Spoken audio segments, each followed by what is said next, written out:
Hello, hello, hello. How is everyone doing? Ryan back with another weekly analysis on the index futures market. I hope you all are doing well. I hope you had a great last week because I sure did. It was one of those weeks where everything just went your way. You know that feeling? So before we get started on the analysis this week, I just want to go through the daily charts just to show off what I outlined last week and how the price action actually happened. And as a reminder, I'm not a financial advisor and I don't give out any financial advice.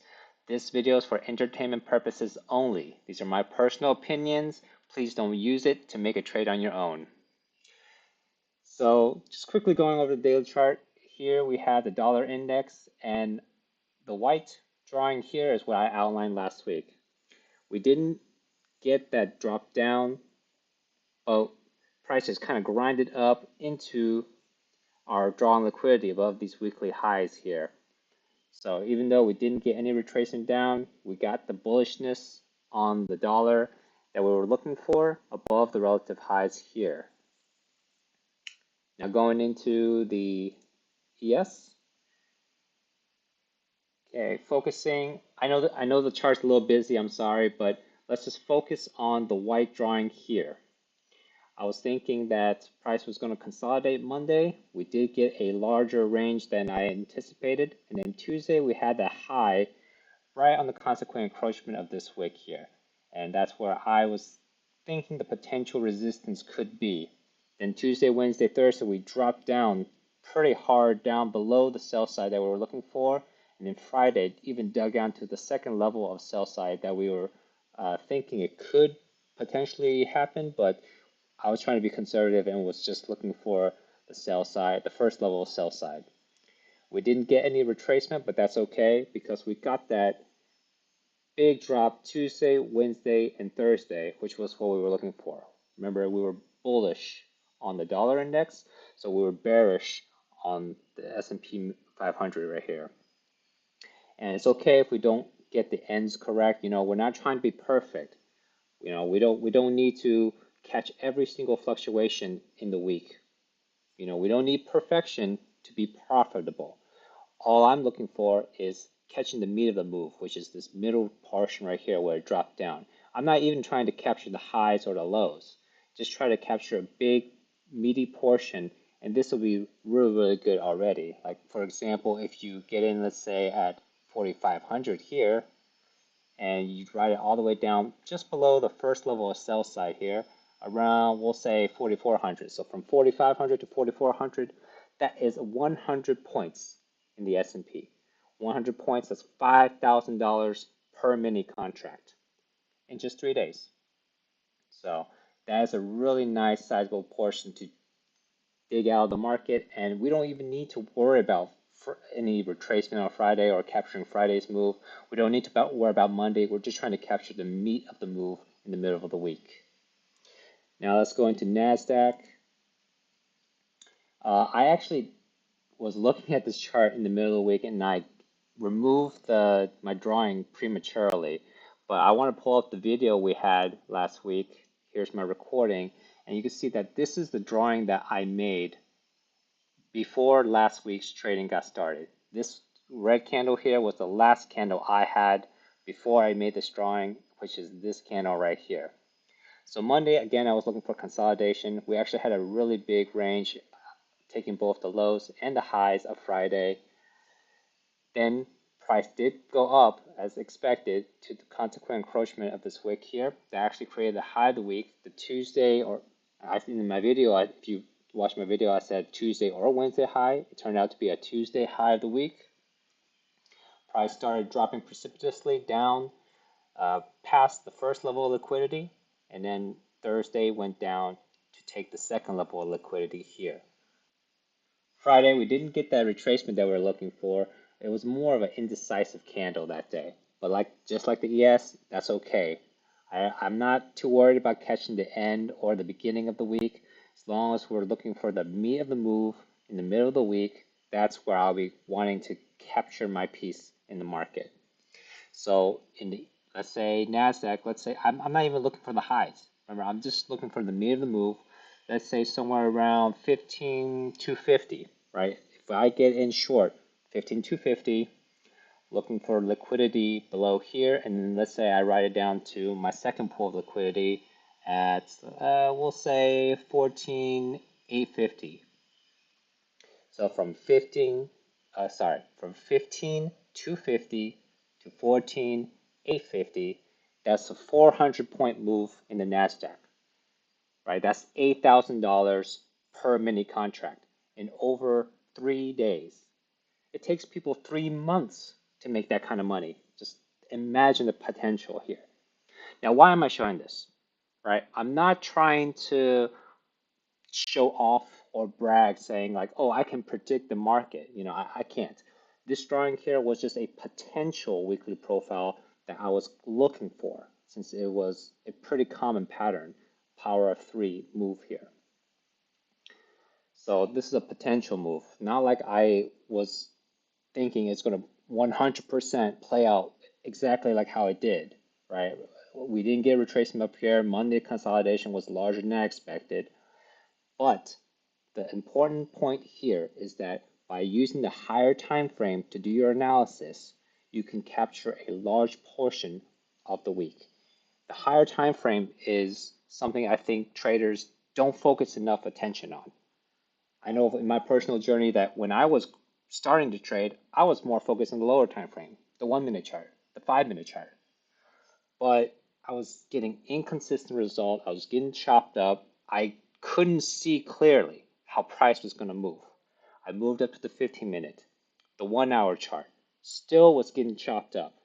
It wasn't until I started really studying the daily and the weekly chart before I saw clarity in the market. So even though this drawing here that I did, my anticipation of how the price was going to move, this could have been totally different, right? It could have went down and then up. But by using the higher time frame, it gave me a good idea of what to expect. And if things started playing out, I'll be more confident in taking moves in the lower time frame.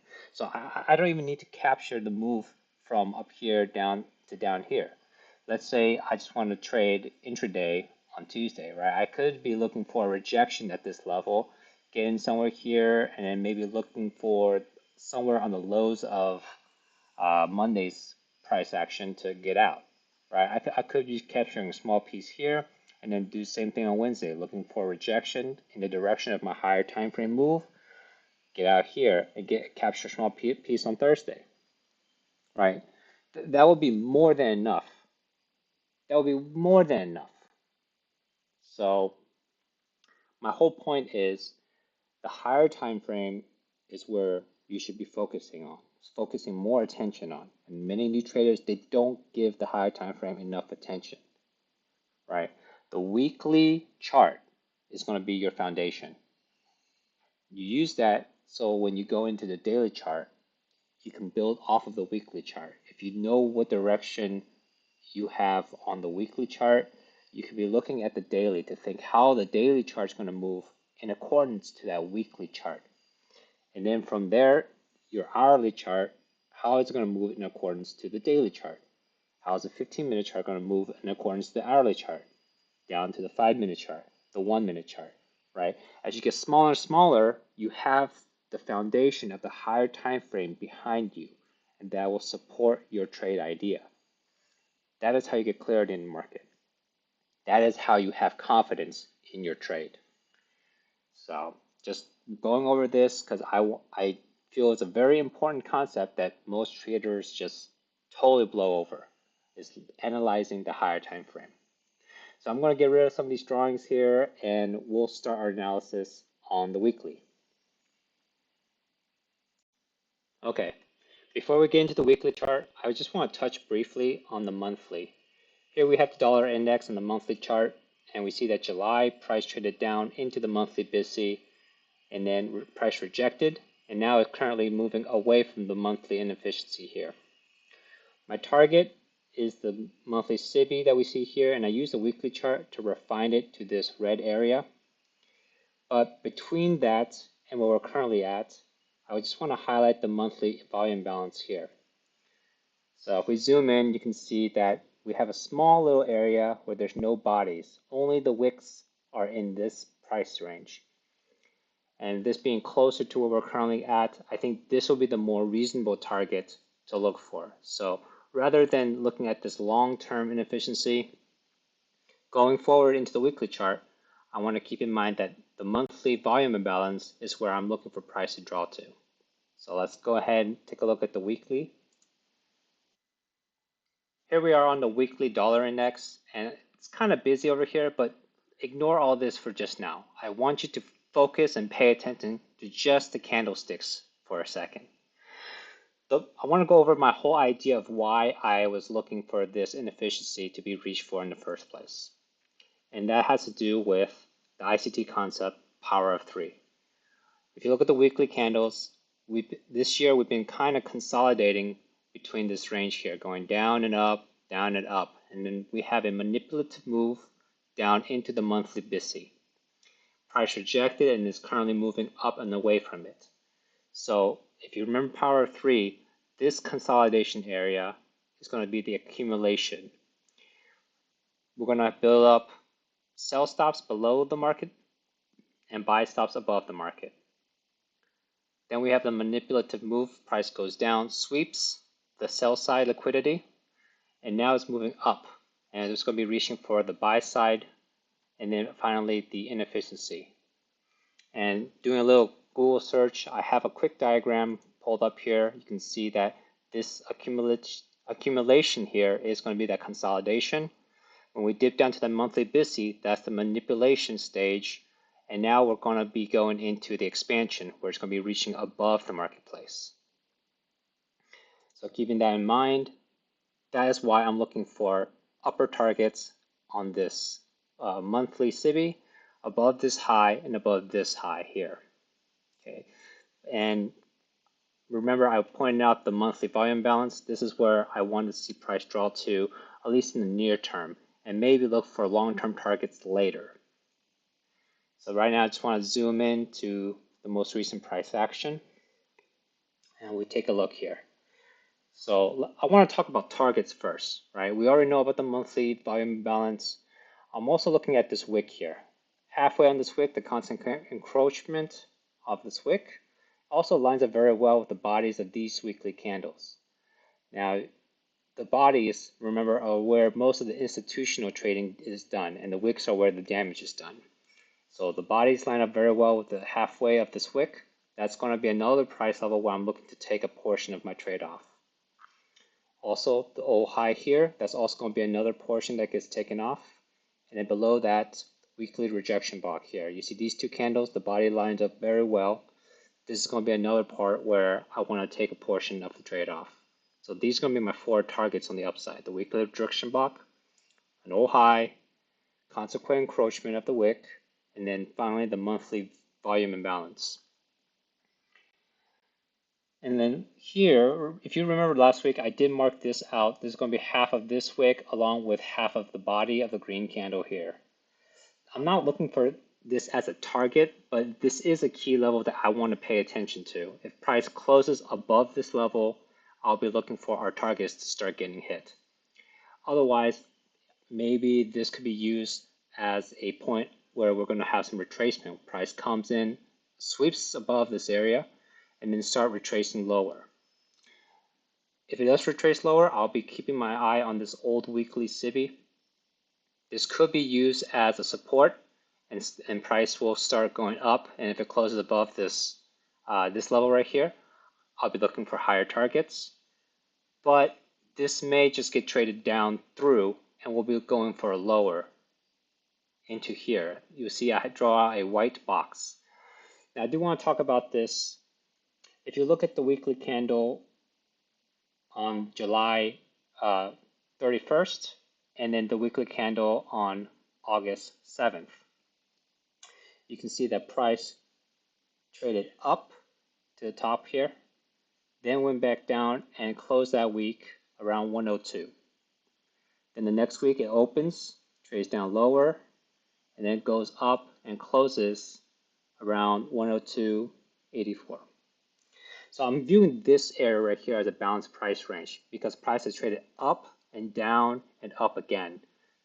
A lot of efficiency here. So I'm looking at this as a balanced price range. So this could be a potential area to support price. Now halfway is around here at 102.3, but I don't have it marked out. Instead, I have half of the wick here marked out at 102.4. And then also looking at the red lines here, this is going to be our weekly SIBI. Excuse me, our weekly SIBI. So from the consequent encroachment of this wick to half of the balanced price range and the top of the weekly SIBI, these are going to be the levels I'm going to be looking for price to support should it retrace down here. Okay, so let me remind you what price has done. It went down to the monthly BISI and now it's trading up, and we've been talking for weeks about the relative highs over here. Price did come up and took the buy side liquidity above here already.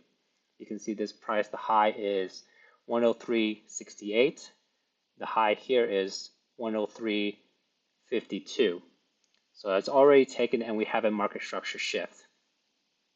If you remember, our target is this month, the monthly volume imbalance. From here and the low, we're currently about halfway. So halfway, I can expect some consolidation, maybe even a little bit of retracement. So there's a lot of stuff I'm going through this week compared to the last couple of weeks, and that's because my bias is neutral. Right? We've already met our targets. I'm not sure if price is going to continue to go higher from here, or if there's going to be some consolidation, or if there's going to be some retracement. And because of the uncertainty, it's probably best to not be too opinionated and just let price show you what it's going to do. So my plan for this week, like Monday, I'm not even planning on trading. I may not even open the chart. I want to allow price to show me what it's going to do on Monday. And then from there, I can probably look at the rest of the week to see what it's going to do. Okay, so jumping down into the daily. I'll zoom in a little bit more. So just a reminder, this white box here is going to be our balanced price range. And then we have this level marked out. It's going to be half of that weekly premium wick. And the red line up here is going to be our weekly SIBI, the top of it. And we're looking for support in this area. I did also mark out halfway on this wick. I will allow price to come down to reach for this, but ideally it doesn't stay in this area at all. Similar to last week, how I was talking about, I want price staying mostly in the upper half of the weekly SIBI.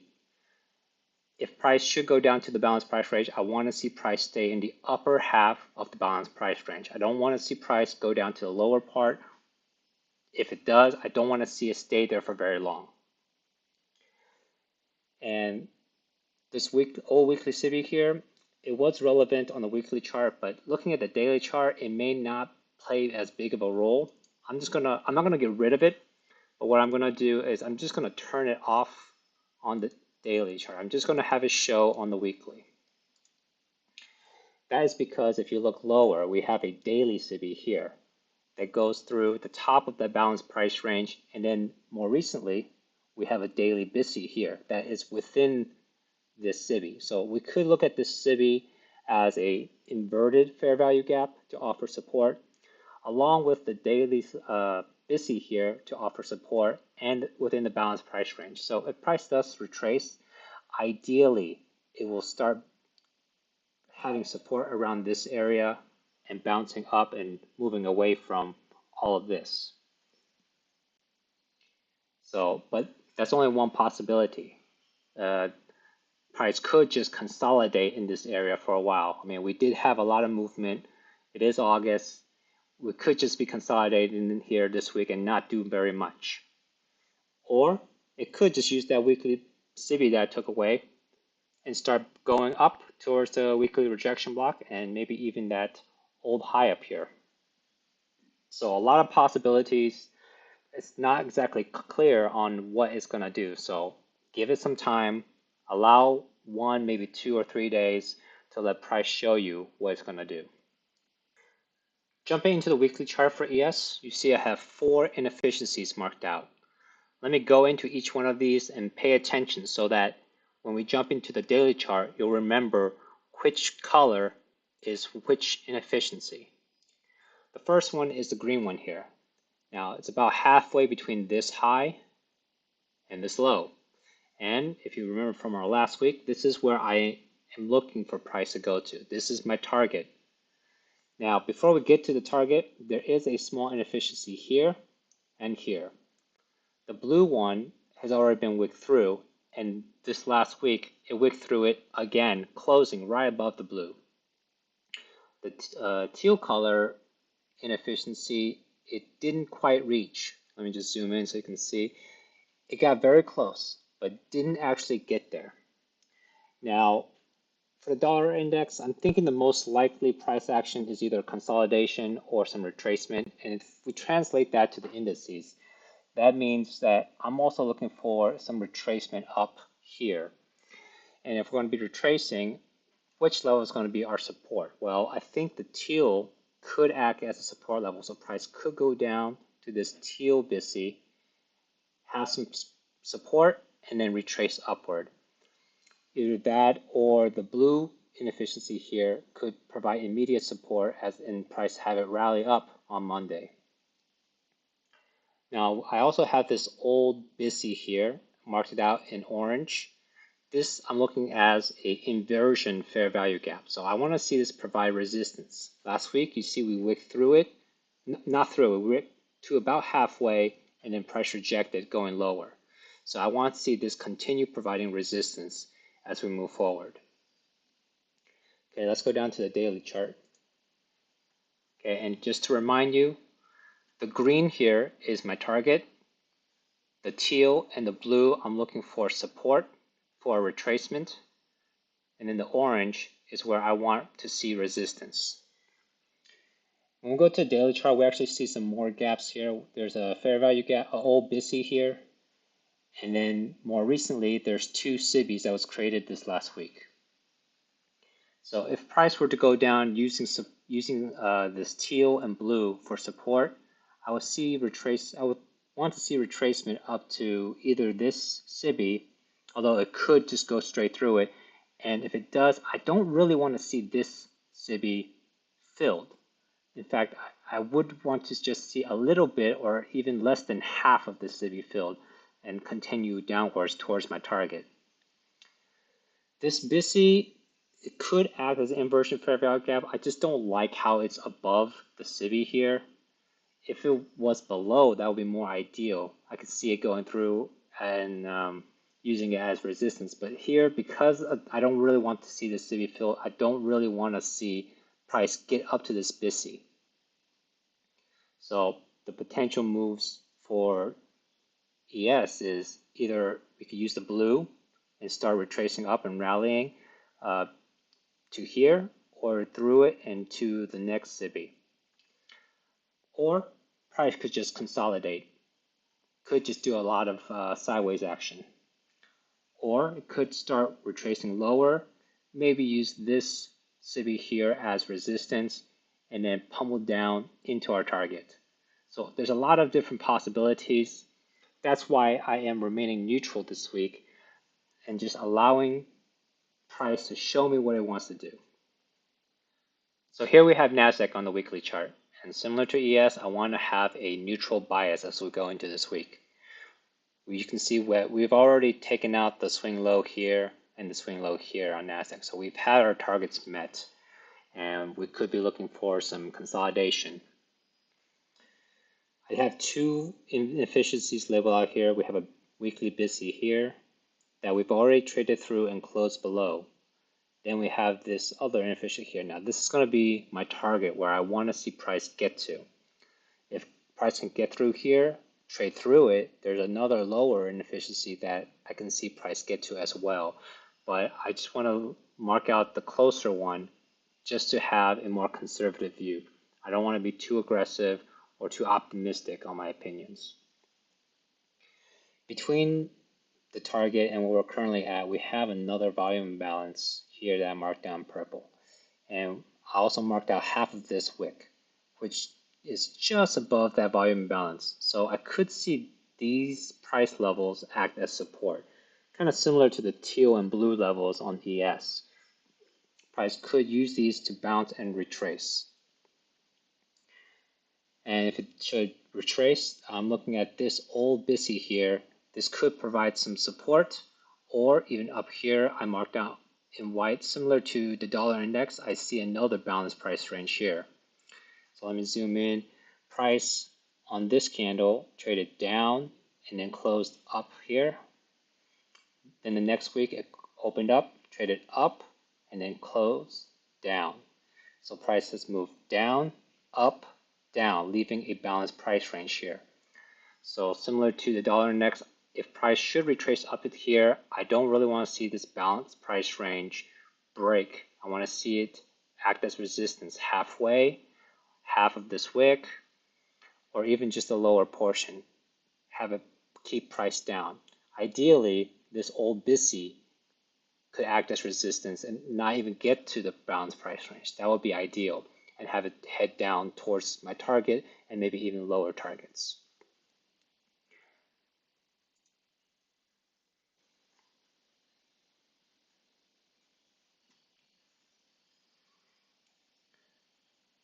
Okay.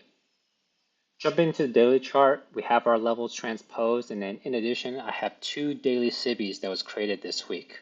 So the purple area here, remember I was thinking that this could act as support. If price retraces, I'll be looking for this first SIBI to be retraded to definitely. It overlaps well with the old weekly BISI, so this could be a point of resistance and have this not fill all the way. That would be nice. We can have this act as a gap about halfway to our target, maybe in the lower target. So this could be like a measuring gap. And then leave this open as a breakaway gap. That would be ideal, because that way we won't even reach the balanced price range up here. But if price does trade through up here, I want to see this SIBI right here, the daily SIBI, remain unfilled. That means I don't want to see the top of it traded to. Ideally, none of it will be traded to, but if it does get here, I just want to see a little bit and have price rejected. So that's my outlook for the week. And we covered a lot of things, and that's because I have a neutral bias this week. Price has already dropped down and has hit our targets, so it's a little bit uncertain now of what price is going to do. If you compare this week's video to the last week or the last 2 weeks, you can see there I had a lot more conviction on my direction. But this week, price is a little bit more unclear and a little bit more uncertain. So we just want to allow the time for price to show us exactly what it's going to do. So if you like this type of video, please give me a thumbs up, subscribe, hit that notification bell so you can get my video as soon as I release it every week. And thank you very much. I'll see you again next week.